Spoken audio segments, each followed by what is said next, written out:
Cela fait 10 ans que le roi de la pop est mort. Sa disparition n'a fait qu'augmenter la ferveur de ses fans sur le continent. On se souvient encore des concerts mythiques qu'il a donnés, notamment au Sénégal, en Tunisie et en Afrique du Sud. Salima Belhadj s'en souvient comme si elle y était. Hein, Oui, Salima, j'aurais n'est-ce pas? aimé y être d'ailleurs, Myriam. Le premier concert, c'était au Sénégal. Oui, c'était à Dakar qu'il est arrivé avec ses frères. À l'époque, ils sont déjà au sommet, les Jackson 5. Ils arrivent à Dakar le 29 janvier 1974 pour des concerts qui seront donnés les 2 et 3 février dans la capitale sénégalaise. On sait qu'ils ont visité l'île de Gorée, que c'était dans tous les journaux que les Jackson arrivaient. Et Michael Jackson dit dans sa biographie Moonwalk, des années plus tard, c'est en visitant le Sénégal que nous avons compris que notre héritage africain nous avait permis de faire ce que nous étions. Il retrouve, en fait, en allant au Sénégal, son africanité. Mais il faudra attendre 22 ans pour que Michael Jackson, le roi de la pop, remette un pied sur le continent pour faire un concert. Ce sera en 1996 pour le History Tour à l'époque. Et il fait sa première date africaine en Tunisie. Et à l'époque, les Tunisiens n'y croient même pas. Comment Michael Jackson peut venir en Tunisie? Ils ne pensaient même pas qu'un jour le King of Pop viendrait.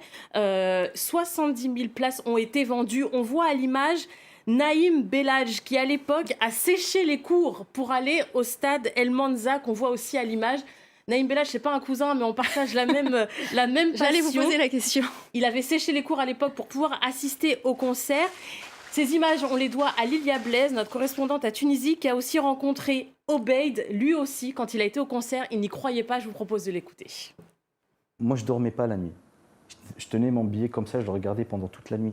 J'arrivais pas à dormir, une semaine avant. Pour moi, c'était un rêve qui se réalise. Il y a une partie en moi qui ne croyait encore pas à ça. Il fallait que je le voie pour y croire. Déjà, je vous parle là et j'ai la chair de poule. Parce que le plus important, c'est de voir le démarrage du concert. Et puis, boum, la fusée et tout, pow, il sort. Avec les cris et les hurlements des fans et des gens, j'arrivais pas à entendre même la musique qui sortait au début. Concert à Tunis qui a marqué toute une génération. Des comptines ont même été créées en Tunisie à l'époque. Michael Jackson a même été rebaptisé Michael Jackson, d'un nom très courant en Tunisie. Et puis l'année d'après, toujours dans le History Tour, il est en Afrique du Sud et il rencontrera Mandela, une rencontre qui l'a énormément marqué. On voit sur ces images quand il a souhaité joyeux anniversaire à Nelson Mandela et on voit des fans autour qui n'arrivent pas à croire qu'ils sont avec Michael Jackson et Mandela, deux grands personnages. Et puis lors d'une conférence de presse qu'il a eue avec Madiba, il dira qu'il a adoré son séjour en Afrique du Sud, qu'il aimerait y acheter une maison. Et finir ses jours en Afrique du Sud, malheureusement, ça n'a pas été le cas.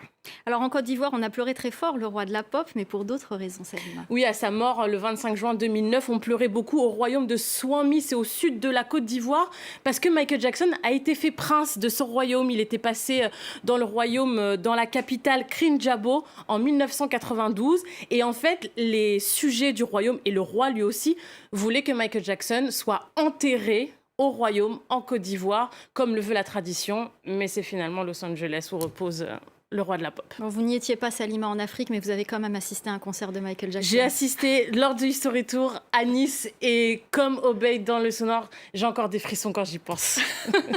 Merci beaucoup, Salima. Merci, Myriam. Merci pour nous avoir fait revivre ces moments mythiques des 3 concerts de Michael Jackson en Afrique. C'est la fin du Journal de l'Afrique. Restez avec nous dans quelques instants, la suite de Paris Direct.